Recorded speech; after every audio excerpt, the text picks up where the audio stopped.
Good evening and welcome to tonight's program. Tonight we'll be talking about the Maya civilization and how it collapsed.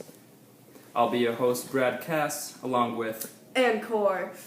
The Maya were an American Indian people who lived in Central and South America. They were able to develop an incredible civilization, reaching their peak from 250 AD to 900 AD. However, a haze of confusion shrouds their collapse. Today, we are going to analyze one of the greatest mysteries of history.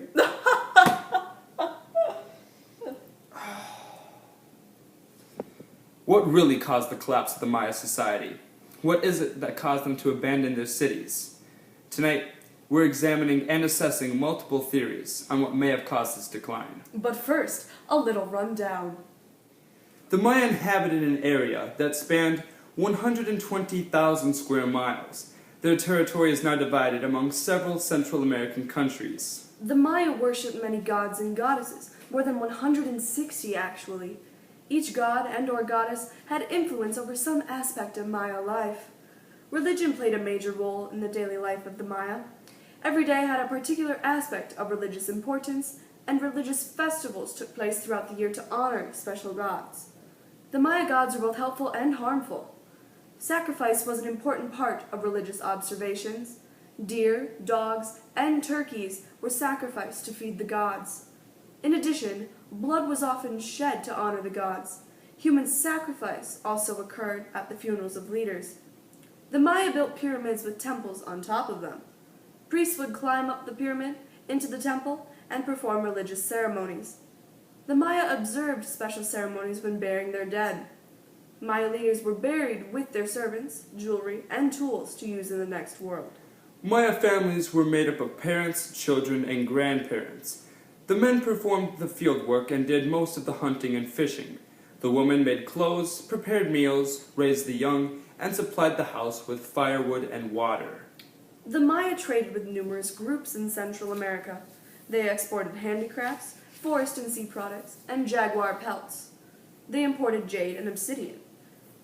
When transporting, they did not use the wheel or any animals to hold their transport goods. Each Maya city governed its surrounding area, with some larger cities controlling some smaller ones. A city ruler would normally be replaced by his younger brother or by his son. The Maya never unified to form a single nation, but there were periods of time when cities like Chichen Itza or Mayapan controlled large portions of the Maya population. The Maya developed an advanced writing form that consisted of many symbols. These symbols represented combinations of sounds or entire ideas. The Maya also made advancements in mathematics and astronomy. The Maya used a number system based on the number 20. The Maya were the first people to use symbols for the number 0. Maya priests observed the positions of the sun, moon, and stars. They made predictions of eclipses and made tables describing the orbit of Venus. Constructed by Maya priests, the Maya calendar was a complex system that helped identify and understand cycles of time. The Maya calendar had two types. A solar year of 365 days helped govern the agricultural cycle, and a ritual year of 260 days governed daily affairs.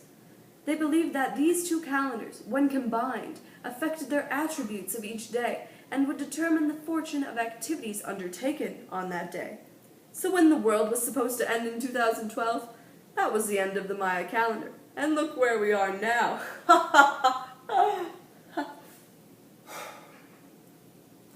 The Maya painted on paper and plaster and carved into wood and obsidian. The Maya also created sculptures known as stela.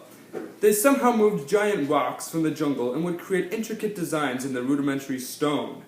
They also used jade and obsidian in their art. Patterns and paintings on ceramics and pottery were also forms of art that the Maya created to not only be useful in their daily lives, but as a way to tell a story. Another way of telling a story was through performing arts.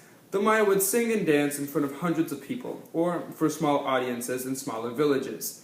Music was a way for the Maya to express themselves, no matter what class they were in. So, now that we know about this fascinating indigenous people, what caused their thriving society to collapse? We found 5 theories that could be the answer to this question. The disaster theory. The disaster theory states that a catastrophic event could have caused the decline of the Maya. Something like an earthquake, volcanic eruption, or disease could have happened. This theory isn't as plausible, though, because the decline of the Maya took around 200 years. A catastrophic event or disaster would have wiped out this civilization all at once instead of gradually. Also, there is no evidence of a past volcanic eruption. Warfare theory. The Maya were thought to have been a peaceful culture, but the warfare theory states that violent encounters amongst each other and the development of interpolity warfare led to the perpetuation of Maya society. Warfare would have been used as a source of political control over the people. Famine theory. The Maya relied mainly on corn, beans, squash, and basic fishing to feed their civilization. As their civilization advanced, the cities grew, and their population became larger than their food supply could support. Improved agricultural techniques, such as draining wetlands or terracing hills, along with improved trade, relieved some of the stress that was put on their food supply. However, as the famine theory states, a famine or other agricultural calamity could have caused the downfall of the Maya. Civil strife theory. As the cities and Maya population grew, the working class became overwhelmed as they had to produce food, clear the rainforest, and build temples. The tired, hungry, overworked working class could have rebelled against the ruling elite. This can also connect to the warfare theory, the crash of the Maya society due to fighting and war amongst the people. Environmental theory. The Maya practiced basic subsistence agriculture, using slash-and-burn agriculture on small family plots.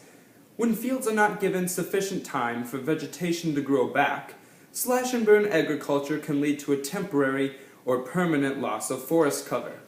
This deforestation leads to soil erosion and nutrient loss within the soil. All of these factors combine to result in a loss of biodiversity.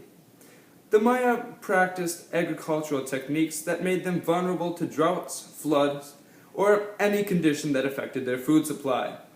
Research suggests that the water levels rose towards the end of the classical period.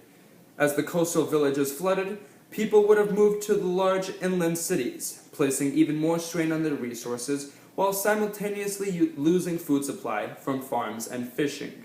Also, the thriving of Maya society was during a period that was very wet and rainy. The Mayas then built their agricultural system around this wet pattern of weather. Also during these wet decades, 440 to 660 AD that is, cities and populations grew. This 200-year-long wet season turned out to be an anomaly.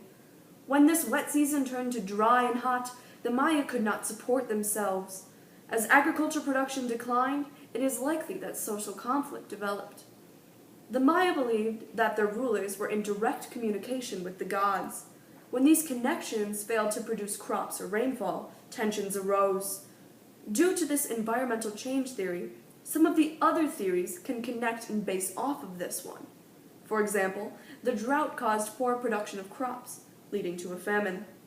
Social tension could have led to the overthrow of an elite. Or then civil strife theory. All of this shows that the environmental change theory is most plausible in the collapse of Maya society. Thank you for joining us today. Brad, quick question. What do the Maya hate? I don't know, Anne. What do the Maya hate? When they call each other. Our sources were the Traditions textbook and Dr. John B. Hagman, Associate Professor of Anthropology at Northeastern Illinois University.